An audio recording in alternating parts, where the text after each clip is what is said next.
News First, face to face with Jamal Ratnayaka. A very good evening and welcome to yet another edition of Face to Face, coming to you live and direct from our News First studios here in Colombo, bringing you face to face tonight. I am Jamal Ratnayaka, and tonight I have a very interesting guest on our show. She is Dr. Ajantha Perera, environmental scientist who has been a great advocate for environmental conservation and preservation in Sri Lanka, and we are here to dissect all the information that she has brought with her in regards to environmental justice and many other factors. A very good evening to you, Good evening. So, Dr. Ajantha, before we touch on the environmental aspect of things, let's get the ball rolling first of all by talking about the special operation that is in place these days, Operation Yuktiya, that was commenced earlier in December. We know it has been going in full flow, and it temporarily halted for the Christmas season, and again today it recommenced.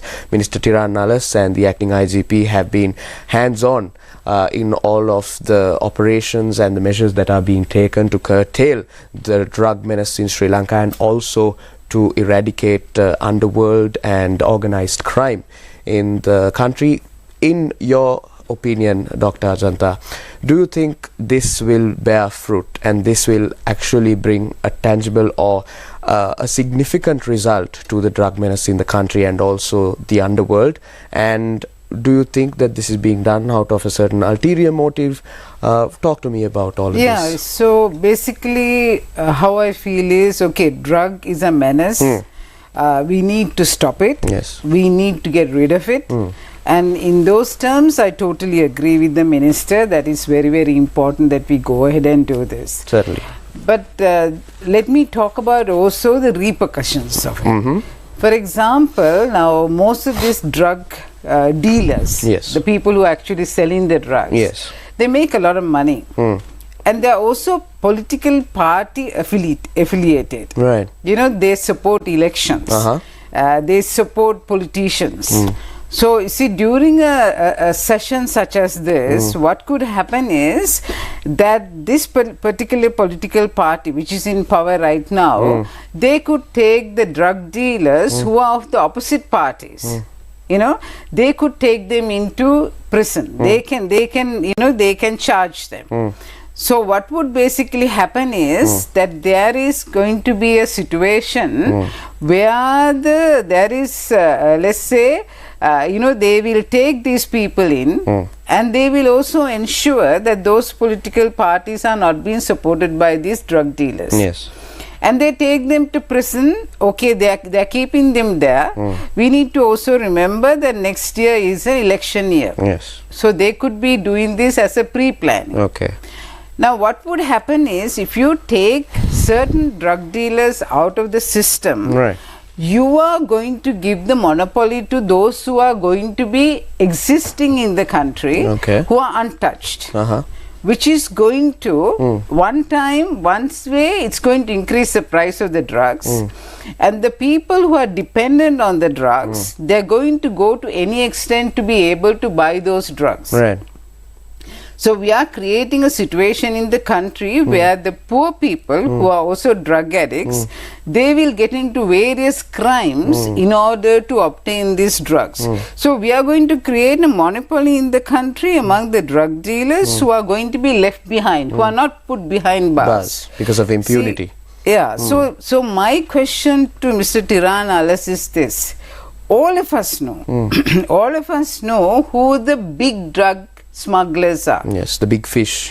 We know the big fish, and this is no secret. In Sri Lanka, this is no secret as to who these fellows are, who the culprits are, who are bringing the drugs into the country. Right. Now, we are not America, so we don't have large borders, you know, where the people could be bringing drugs into the country. We are a small, tiny little island. Now, if we can get the Navy and the Army and the police involved, we can stop the inflow of the drugs immediately. One, we can take the big dealers into custody. Number two, we can catch everyone who brings either through the shipping or through boats into the country. So my question to Mr. Tiranalas is, while he is spending a huge amount of money going from house to house in the night and doing these operations and only catching a small percentage, by doing that, why doesn't he directly go and take people into custody whom he knows exactly very well who these people are who are smuggling drugs into the country, if he is genuine about it? My question is, are you genuine about the operation that you are doing? Because we need to get rid of these things very quickly. Yeah. The second, another aspect of it is that, if next year being an election year, right? Suppose another party comes and then they might be doing the same thing. So we are not going to get rid of this situation. Another thing, yesterday I heard from the media, the prisons are getting filled. Right. Now, at the moment, we have 138,581 prisoners in Sri Lankan prisons. Now, we have heard there is a spread of meningitis. Yes. Meningitis can spread very quickly. Then there was, in the media, it was said that we have a lack of 481 toilets or 87 toilets, 487 toilets. Which creates a hygienic situation. The prisoners are given only a mat, a towel, and maybe a soap, and that's all they are given.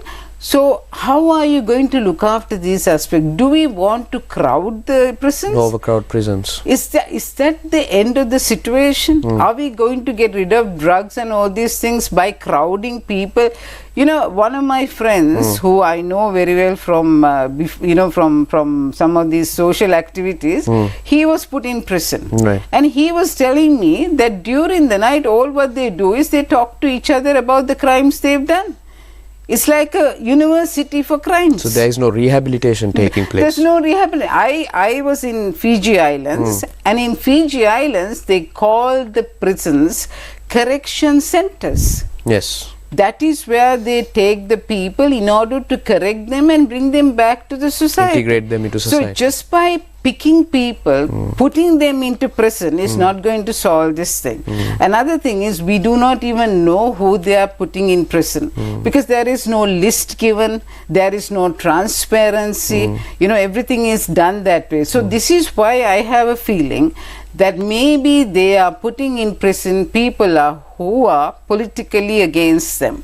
This could be an opportunity for that. So I'm not blaming the minister, right. But what I'm saying is, we are not going to see an end to this problem of drug situation in the country by doing only this. When he knows very well whom to pick, the big fish, catch them. Put them in prison. So and your see what opinion happens. is, what you are asking the minister is to be honest in the execution. Exactly. I want him to be very honest because I think he was a principal of a school before. And as a principal of a school, he has that integrity.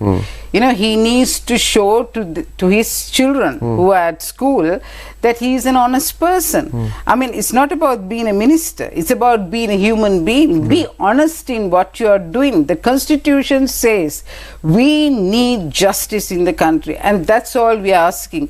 There's a beautiful verse that I have seen in one of the places in the Bible, where it talks about the justice should flow like a river through the country. That's what justice is about. Justice should flow like a river through the country. We can't be just haphazardly going around and picking people and then eventually crowding the prisons, and then what? But the big fish out there, they are still smuggling drugs into the country and there is no end to it. Right. We want an end. I will join him to help him, but if he has the right motive. Right.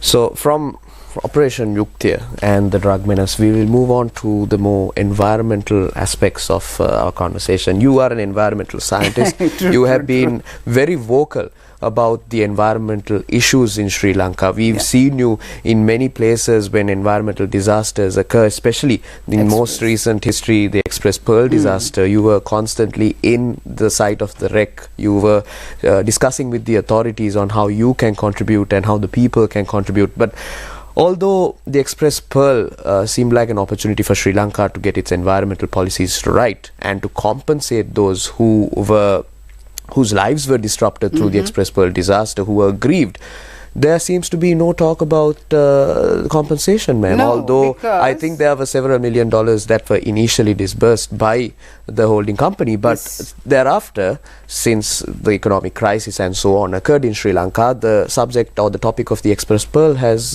gone down. No, it has died down because the Attorney General, I don't really know what he's doing, because the Attorney General himself has taken the court case to Singapore. Right. Now we do not even know about the proceedings of the case. We do not know whether we are getting anything out of it. I learned that 2023 there is not going to be an expert team to look into the further disasters that are happening. For example, we have so many thousands of containers of very toxic material in the seabed. Yes. From time to time these things are coming out. Turtles have died, fish have died, the fishermen have complained, but they're not going to do any more further investigation. They have not set up an expert team, they have not paid the former expert team, so everything has got dissolved. Right. Now the Attorney General alone seems to know what's happening. Right. None of us know what's happening, but the Attorney General seems to be the only person in Sri Lanka who seems to know what's happening with the Express Pearl. But let's talk about the highest authority in the country, the President. He has spoken very boldly about establishing climate change universities in Sri Lanka. A massive delegation went to Dubai for COP28 this year. They were talking about the Climate Justice Forum, Tropical Belt Forum, and so on. But when it comes to the Express Pearl, it's radio silence. So why do you think that this is happening? The simple reason is, I would say that what they are trying to do is to remedy what Gotabaya has done. Now they have taken some of the money already. Right. Then another thing is, I firmly believe that people have robbed some of that money. Right. So now they are trying to cover it up. So they took it to Singapore. Out of sight, out of mind. Right. Typical of Sri Lanka. Out of sight, out of mind. Yes. So this huge sum of money that we are $6.4 billion dollars that we are claiming, you see, the thing is, now it's all dependent on an expert report. The expert report has been given to the Singapore judiciary through an Australian firm. Right. See how stupid we are.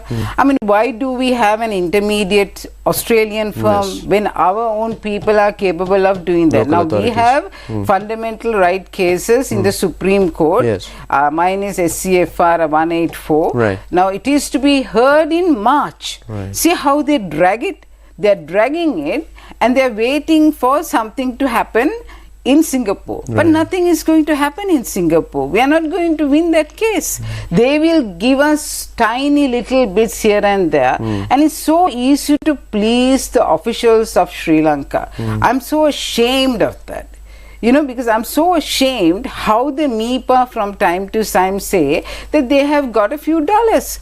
I mean, what the heck? We are supposed to be getting $6.4 billion and more. And if we do not produce another expert report in 2023, we will not be able to get that money. And the worst scenario is that the contaminated material in the seabed, this is continuing to go, I mean, this will continuously contaminate the sea.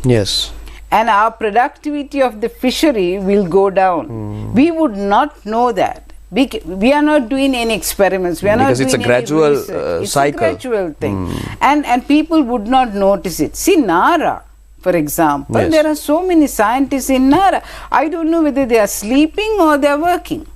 Because they are the ones who should be in the force. They are getting paid. They are getting paid for the job that they are doing. Why can't they be doing the work? They are saying because they are not getting paid, they are not going to do it. So there is sectoral committee meetings happening in the parliament. They don't even call us because they know I will say what I want to say, and so the parliamentary people also don't want to hear from us, and they are doing their own thing. And so on the other side, Attorney General is doing his own thing.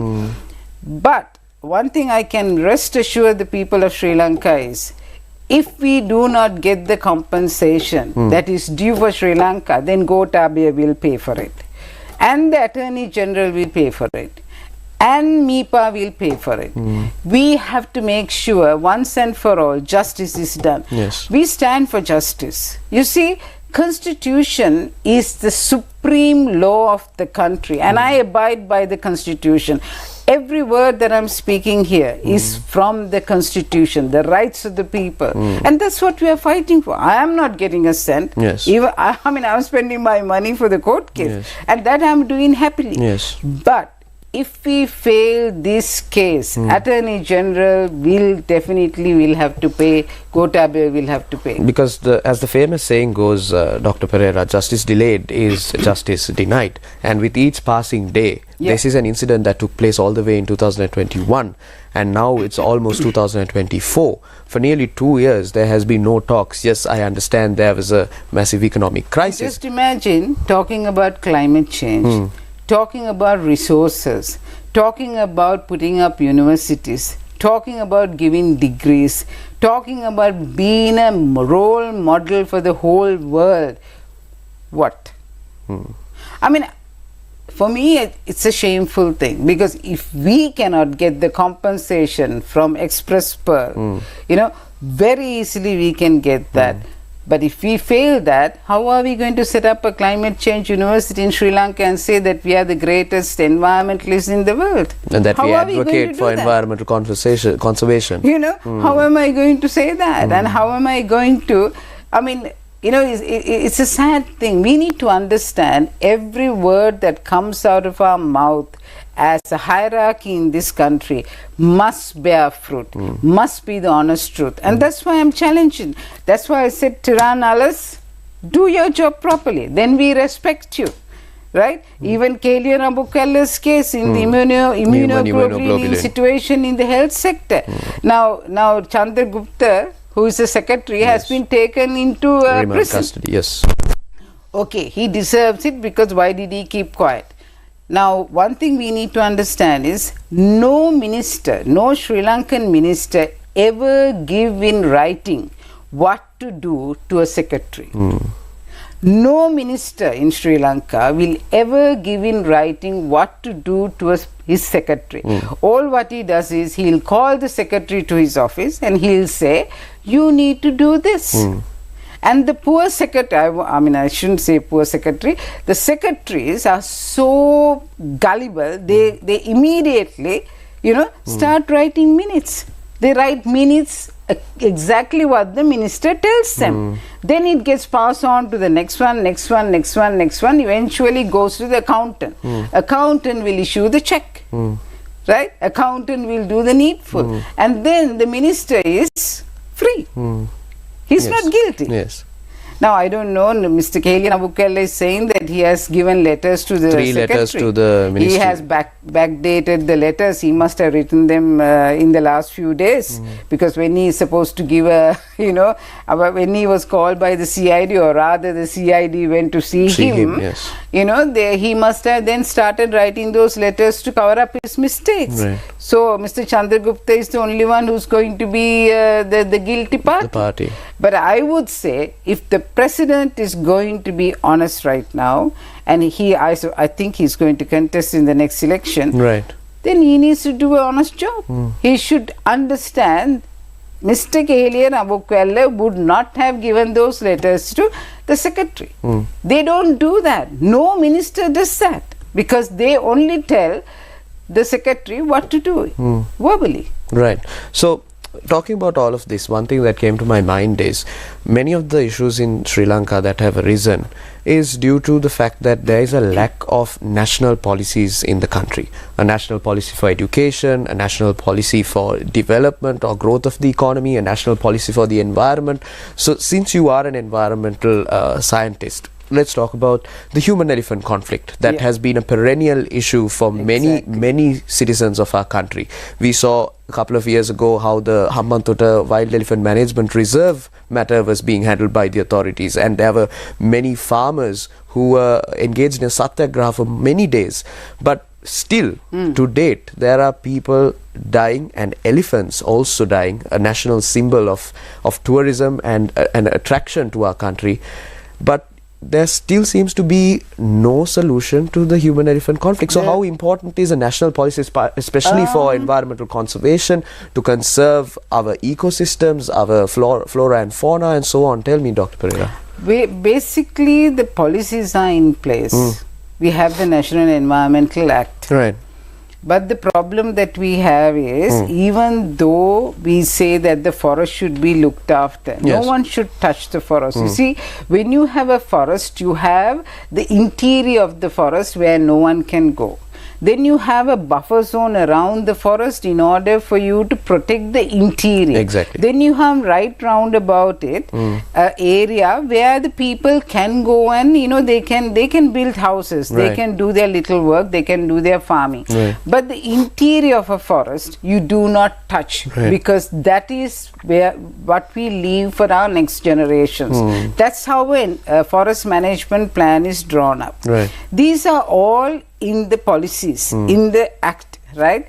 But unfortunately what happens is the politicians, right, they give people land from interior. They go into the interior and they say they are doing farming, and they are saying they are going to grow things to export. This is again to gain votes. Yeah, again to gain votes, and this is the stupidity anyway, and we should hit the people who are voting such idiots. So anyway, this is what has been happening. And the human-elephant conflict comes because human beings have now gone into the areas which actually belongs to the animals, and the elephants are coming out because they cannot survive there. You see, elephants don't like cow dung. And when you take cows and then you are actually letting cows to eat grass graze in those areas, they hate cow dung, so they come out of that, and people know that, and they deliberately do that. And to be very frank with you, I'll tell you one thing: Sri Lankan people are extremely cunning. They don't care about the forest. They don't care about the elephant. I mean, those who are crying about, farmers who are saying, and everything is finished, everything is destroyed. Okay, but whose land is that? You have infiltrated into somebody else's land, and now you're saying they're coming to your house.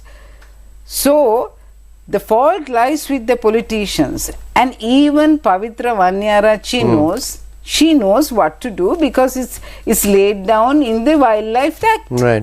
Right, in the policy. So why is she keeping quiet? Now it has been given to Kelia Rambukela. Now I don't know what he's going to do with the elephants. But whatever is said and done. But these things can be solved. And I think what should happen, the government should take the step to take away all the people who are in those lands, interior, who are trying to cultivate, who have infiltrated into those lands. They should be taken out. Give the land to the elephants where they belong, because 400 elephants have died so far. And the worst scenarios, they put what you call explosives into fruits and stuff that the elephants are eating, and they are killed in the worst scenario. They die slow deaths. And then also we could also have this sensor system where the elephants could sense when the train is coming. I'm working on that at the moment. And so basically there are so many ways that you can protect these animals. The most important is get the human beings out of it.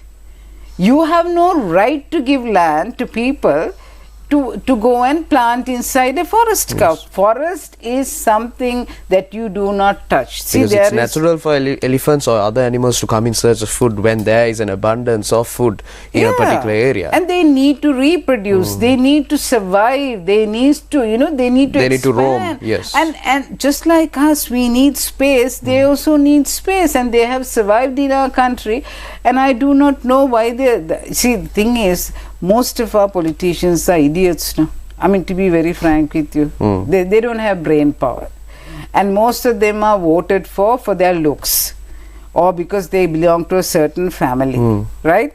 Or they have connections, or they have been drug dealers, or they have money from somewhere. So this now the situation has come that you need to understand the decisions that they are taking up to the next election. People has to reject those things and say, no, enough is enough. Justice should be done also for the animals, not only for the human beings. Justice should prevail also for elephants. So how can we say that the elephants are coming to your house and destroying you, killing you and all those things? They are animals.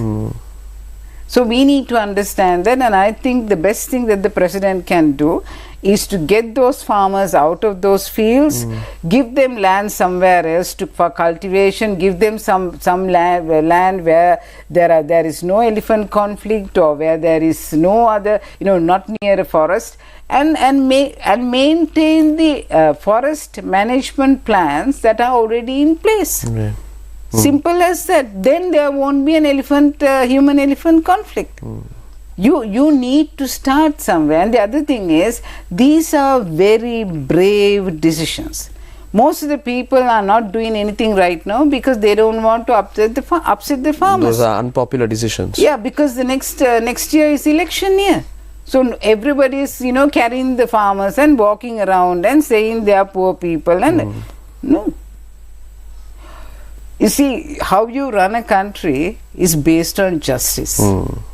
You need to think of long term. You're not thinking about tomorrow. You're thinking about 100 years ahead. And therefore, the most important thing is, sometimes in life, as a head of an institution, head of a government, is most of the decisions that you take are unpopular. And you should have the backbone to take those unpopular decisions. Simple as that. Right. Okay, you may not get voted in next time, but who cares? At but least in your conscience, you did it right. You've done something good for the country. Right. So we spoke about many facets of the country. We spoke about Operation Nuclear, the drug underworld, the drug menace. We spoke about many things. Unfortunately, we are out of time on tonight's show. But thank you very much, Dr. Ajantha Perera, for coming this evening and enlightening me and also our viewers on a multitude of aspects, from the drug menace to the human-elephant conflict. It's an honor to have you here this evening. Thank you very much for joining me this evening. Thank you so much. Thank you. Make bold decisions, no matter how unpopular they are. If it's the right decision, your conscience will be clear. That is the message from Dr. Ajantha Perera, my guest tonight. And that concludes tonight's edition of Face to Face. Thank you, take care, and have yourselves a pleasant night.